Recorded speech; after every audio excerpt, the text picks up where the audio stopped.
Hello, welcome back to the Pit Stop Podcast. Joining me as always is my brother Braydon Dowler-Coltman. And today we're going to be setting up for the second race in Imola, Italy. The Formula One Pirelli Gran Premio del Made. That's the best Italian I've got. But first we're going to take a quick look back at the first race of the season in Bahrain. All right, come on, let's go!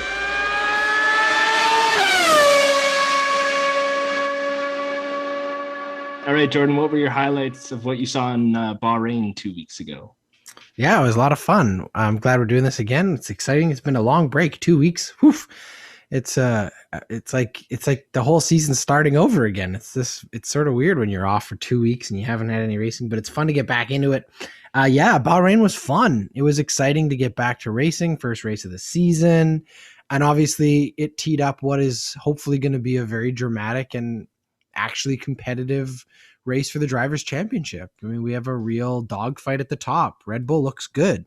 Max Verstappen, who is so hungry for his first championship as a driver, is maybe actually going to be the first competitor that Lewis Hamilton's had in a good long while here. He may actually give him a run for his money and push him in his attempt to break the record. So no, that was definitely the first thing. You know, it was a lot of fun just to see that. I think, you know, both of us will agree it's always more fun to sit down on a Sunday morning and watch a race that doesn't feel predetermined like so many of them have last year, especially with, you know, the top two steps of the podium going to Mercedes. So that was fun for me. What about you? Yeah, that's something that we always see any season starting. There's that excitement of what, you know, are they really going to take off this year? Who's going to be the guy? Who's going to be the leaders? I think what was really fun was to see some of these new guys. I think it's Yuki Tsunoda in the Alpha Tauri car.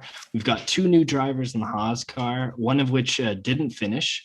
A single lap. As per, I believe, my prediction last week. Although I think that was Alpine, who we've got a fun story there that I didn't quite realize had taken place. Jordan, you want to set that one up? Sure. Yeah, we had one retirement from the Alpine team. That was obviously legendary driver Fernando Alonso in his return to F1. He wasn't able to complete the race. They had a brake issue that, you know, was sort of unidentified, unclear as to what exactly had happened until a day later. And then the former Renault team Alpine came out and admitted that the problem they had was that a sandwich wrapper from the concession on the race course had blown across the track, somehow found its way into his braking mechanism on one of his rear tires and prevented the car from safely being able to brake. And it was a catastrophic failure. The car literally had to be retired because of a sandwich. How does that happen? And it wasn't his own. Oh, no. He wasn't having a snack. Throw it out the cockpit. No. But it's a great reminder not to litter. It has serious ramifications, especially on high performance vehicles. Yeah, exactly. No, you touched on it too, though. The other storyline that was really exciting was we did see some new drivers.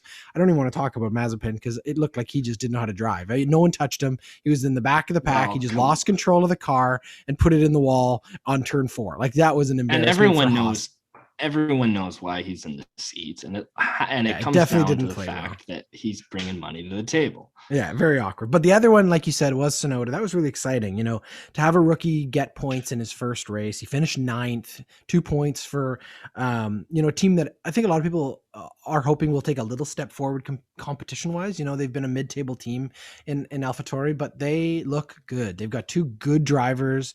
Pierre Gasly is always fun to watch. He had a win last year, obviously. And Tsunoda looks like the real deal. I talked about it last week. You know, he's kind of got this quiet demeanor, but you put him in a car and that thing just becomes a missile. He is fast. He was making some great passes, and just a good overall race for them. The other storyline, you know, when you look at how the teams are shifting, yes, AlphaTauri is going to take a step forward, but Bahrain also was the first time we really saw the new look of a couple teams with some new drivers there. And I mean, the biggest one for me is what a difference having an experienced driver in the other Red Bull car looks. You know, when you have the second fastest car on the grid and obviously Verstappen is driving it to its peak performance, to have a guy like Perez be pushing, Perez had a horrible start to the race. So if you didn't watch, or if you don't remember, he during the formation lap lost power, complete engine failure, and ended up on the side of the track. Every other car had gone back to the grid. He couldn't get the thing started. Finally got it started, luckily, at the side of the grid, and was able to pull forward.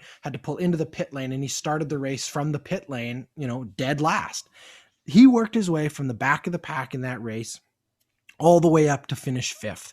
That is pushing that car to its potential. We saw so many times last year Alex Albon in, again, arguably the second or third or fourth fastest car out there, just not being able to even keep up to his own teammate.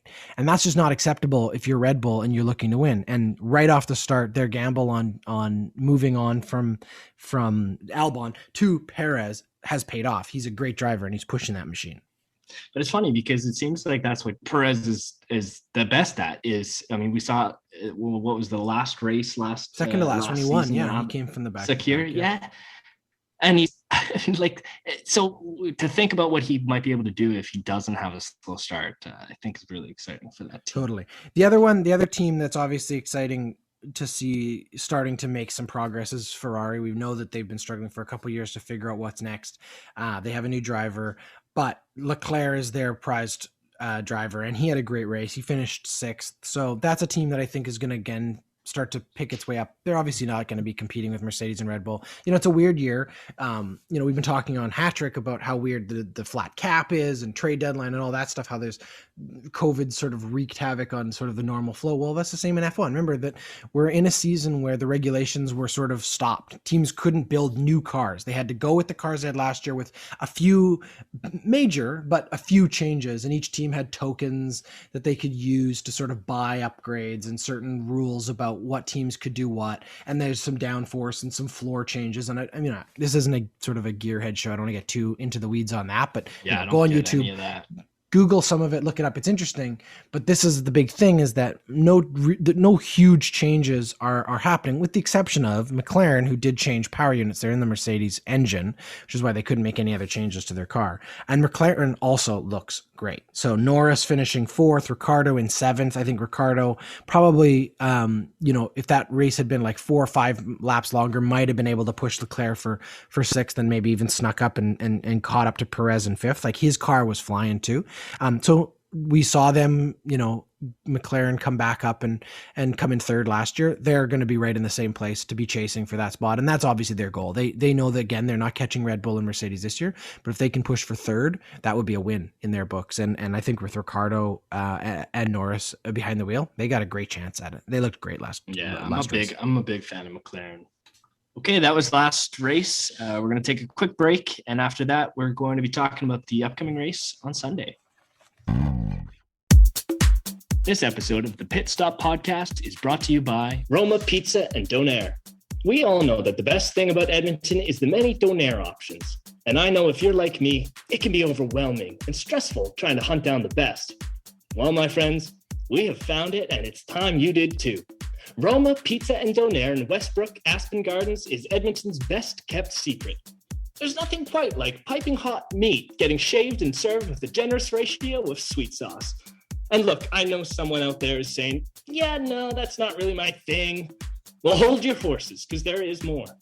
Roma Pizza and Donair not only serves Edmonton's best donair, but they also offer Roma pizzas, dinner platters, chicken wings, chicken fingers, chicken nuggets, chicken tawuk, burgers, salads, subs, baklava, coconut cake, and with summer right around the snow-covered corner, they also have summer specials, deep-fried pickles and deep-fried Oreos. But hey, don't take my word for it. Sometimes tasting is believing. To order, call them at 780-944-9696. That's 780-944-9696. They're open every day except Sunday from 11 until 11 and open till midnight Friday and Saturday. You can also follow them on Instagram at Roma Pizza Donair. All right, race 2. We're in Italy, Sunday, April 18th. Jordan, what are your predictions? Well, it should be a fun race. It was an exciting race last year. Obviously, Imola was home to what was basically sort of a makeup race or a race that was put here last year because they couldn't go to Canada or the United States or China or a lot of different countries due to COVID. So it was sort of a quickly scheduled one-off race that they were just trying to fit into the schedule to make the schedule a little bit more dense last year. But it was really great race, and they decided to come back, which is really exciting. Of course, it's not like this is a new track to Formula One, but it's a new track in the last couple of years. They haven't raced here since 2006 prior to last year. So that was exciting to be back there. And then this year they're here again. So it should be fun. It's a fast track. Obviously Lewis and won last year. Bottas was second. But if you remember last year, Ricciardo finished third. Hamilton and him both did a shoey and they drank some of the champagne from their shoes. So it was a kind of an iconic part of last season. A lot of fun. I expect it to be a fast race, but what's really exciting, like we talked about, looking back at Bahrain, this is act 2 of the Hamilton Verstappen head to head. If the cars are the same as they were last week, we should be in for another great race. It's all going to come down to qualifying and who gets that slight edge. It's a 63 lap race, and it's probably going to come down to lap 60 when they're both going to be fighting it out. That's what you hope for, and certainly something that I'm looking forward to. Yeah, I mean, I'd love to see Ricciardo finish on the podium again this year. I think that'd be really great for him moving forward. The McLaren team, like you said earlier, like that's a team that's primed and ready to keep pushing. One prediction I have, though, I don't think we're going to see anybody drinking out of any shoeys this week. I don't think that's you're probably right. That we're ever going to see again in the near future. That is. Well, I don't know. Daniel Ricciardo is pretty. He's pretty out there. The other storyline that is interesting to talk about. We talked about Pierre Gasly, and how well he and the AlphaTauri team have been doing, and obviously with his new teammate Tsunoda. But he retired last year after 8 laps due to a coolant leak, and he's already come out on social media sort of saying, that really. It upset him because he was doing so well in the season and qualifying, and I think he if I'm not mistaken, he finished. I can't remember now exactly where he was on the grid, but he had a good qualifying leading up to the race, and it was just a really disappointing finish for him. So I think he's going to be one of those guys that just comes in with a little chip on his shoulder, wants to prove something here at a famous track, and I would look for him to certainly have a good outing. But the other guy would be Lando Norris. I think after the 4th place finish last week, Lando's going to push that car even harder, and I wouldn't be surprised if he's competing for a podium this week too. Yeah, I really want to see Mick Schumacher do well, but I just don't think that it's going to happen in that Haas car at all this year. No, I think you're right. I think Haas is kind of what we expected them to be. They're going to continue to try to make tweaks, but they're in the beginning of what's going to be a tough couple years as they try to figure it out. They're really hoping that in the next year or two, when the new regulations go in and there's sort of not a salary cap, but teams spending is sort of tried to bring to a little bit more even playing field, that they might be able to start to compete. But no, it's going to be a tough road for him for sure. Okay, Jordan, with all that said, who's your prediction for taking the checkered flag? Well, I was wrong last week, but not by much. I did remind us you took Verstappen. Yes? Yeah, I thought Verstappen looked great, and he did look great. He got pole, and he really, in all truth, probably should have won that race. He got caught passing Lewis on the, I think, 3rd to last lap, exceeding track limits. He was outside where he wasn't allowed to pass, so he had to give back up the spot, and then he just didn't have the car left to catch him. But I mean, I think he'll win this week. I do. I still think Red Bull has the quickest car out there. They need some luck. They didn't have luck last time, but I think that he's hungry. He's got something to prove this year. And I think this is going to be one of those years that goes back and forth between he and Lewis. Valtteri will be the wild card if he can sneak in there and steal a few top place points from them. But I think this week, I think Verstappen's got a chip on his shoulder and something to prove, and I think he'll come back and take this one, make it a 1-1 start to the season. He sure seemed upset after the loss last week. You could see, especially under those circumstances, taking the lead in the last stretch there, and then losing it But I'm with you. My prediction too there has to be with Verstappen. I think he's ready. And we'll find out. We'll find out on Sunday, Yes, we April will. 18th, 9 a.m. Eastern Standard Time. Set your PVR, unlike me, who PVRs. A reminder, you can find this podcast and more by subscribing to the HatTrick Sports feed anywhere you get your podcasts. And you can join us in 2 weeks for our next episode. In the meantime, enjoy Imola.